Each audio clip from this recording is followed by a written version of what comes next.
Добро утро, байданивци. Рано сутринта е, още е тъмно. Как сте? Има ли добри новини?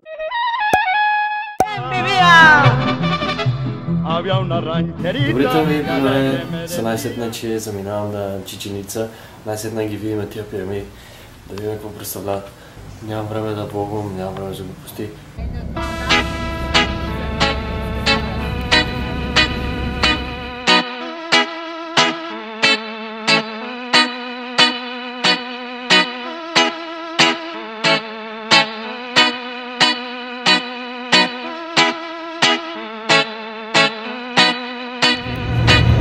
Why? Porque la savia, sap of the trees, sella el árbol, seals the tree.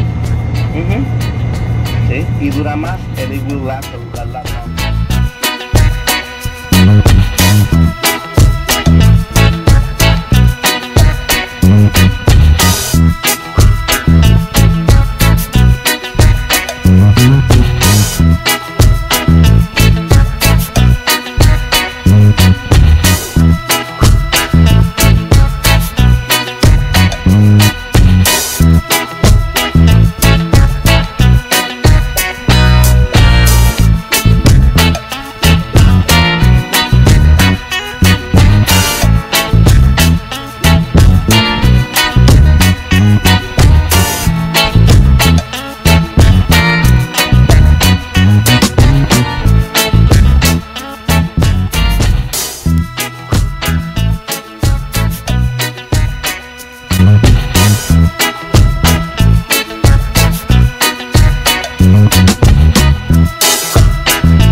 Okay, you can give her.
Байданивци, сега се намирам на някаква пещера, която се намира близо до Чиченица. И ще я посетиме първо нея. Но батерията на влог камерата ми пада, така че ще трябва да снимам с голямата камера скоро. Изглежда малко страшничко.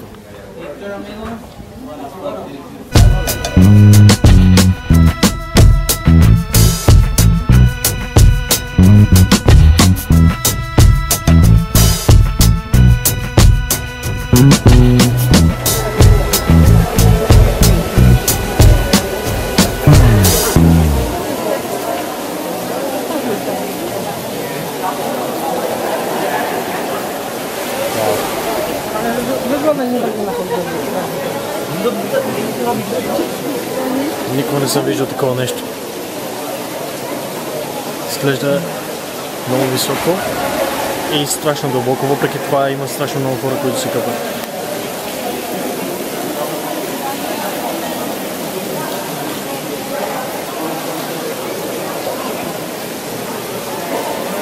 You might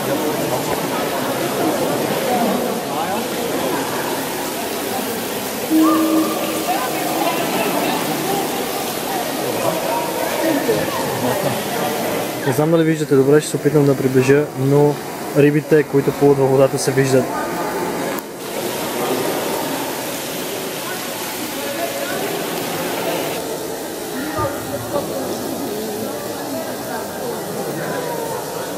Валица, извадиме тия всичките риби, където плуват да ги спържиме до вечера. Как ви се струва?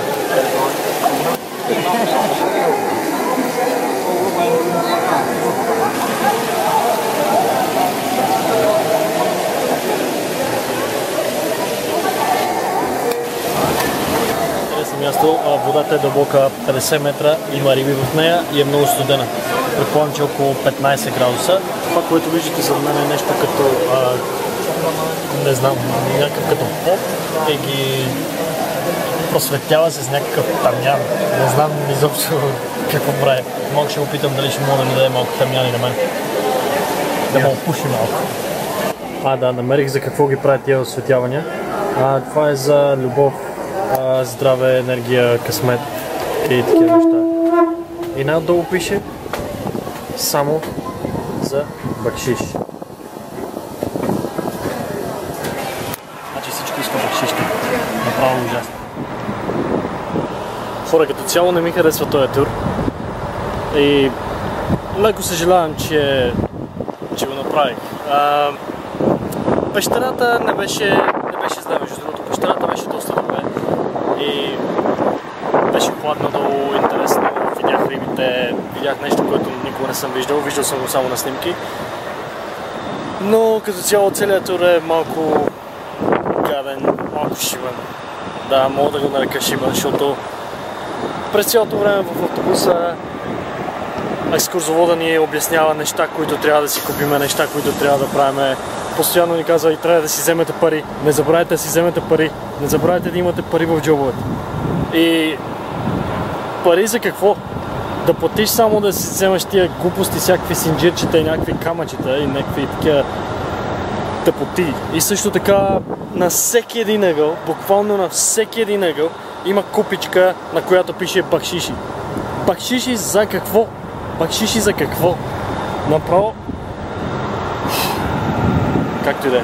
Автобусът е точно зад мен.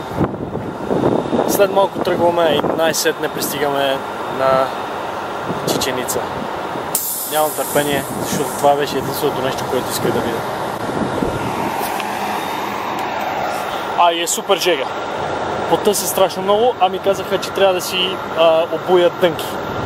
Потъси като прасе. Сигурно е 35 градуса. И ми е последния ден. Аз предпочитам да се бях потил така на плажа. Както и да.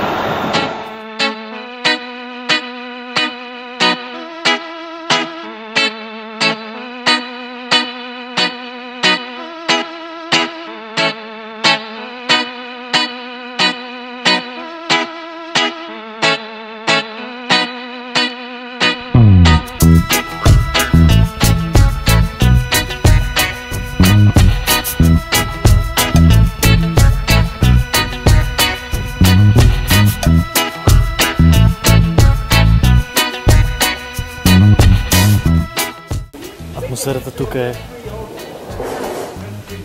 невероятна.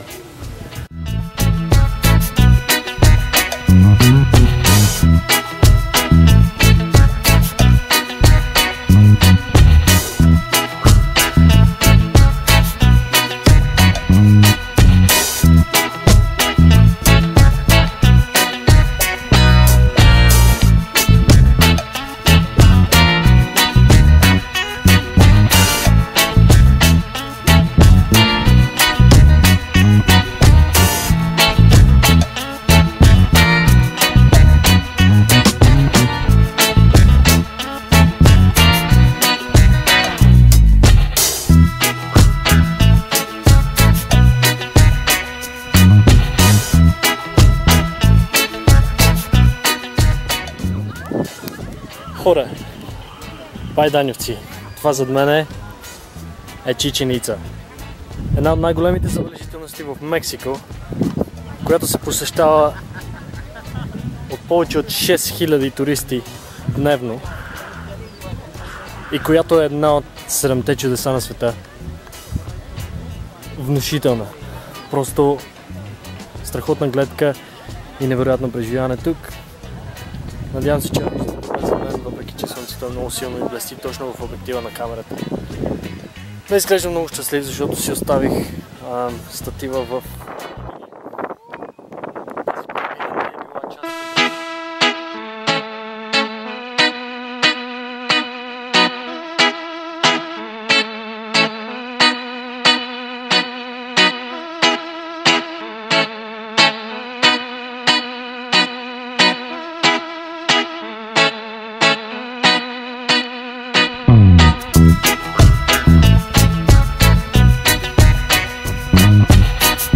Изглежда внушително.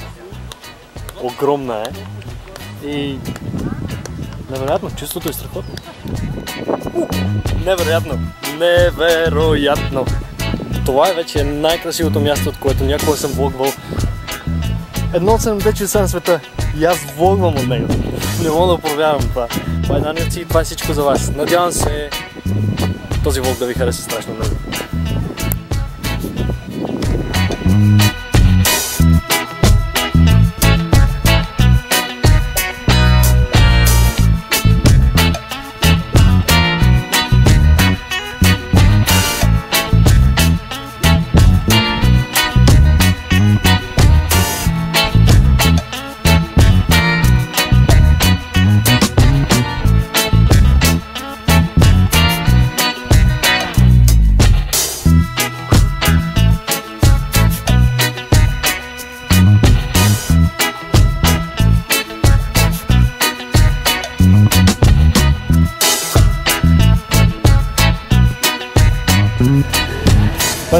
Сега в момента се намирам в Валядолид, което е малко градче около Канкун в Мексико.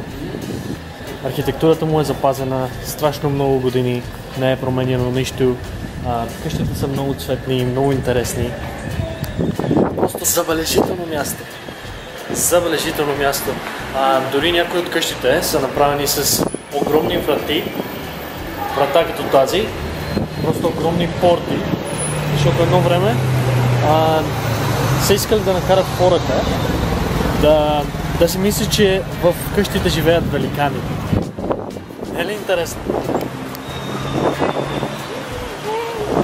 Това е центъра и според екскурзовода, всяко едно градче тук в Мексико си има такъв подобен център, в който има водопад и такива красиви постройки и цветни. Всичките от постройките са с различни цветове. Това вече може да се каже, че е красотата. Истинската красота на Мексико. Не са луксозните курорти. Курорта, в който бях отседнал, е построен точно преди по-малко от 40 години. Постройките, които ги виждате зад мен, са построени преди стотици години.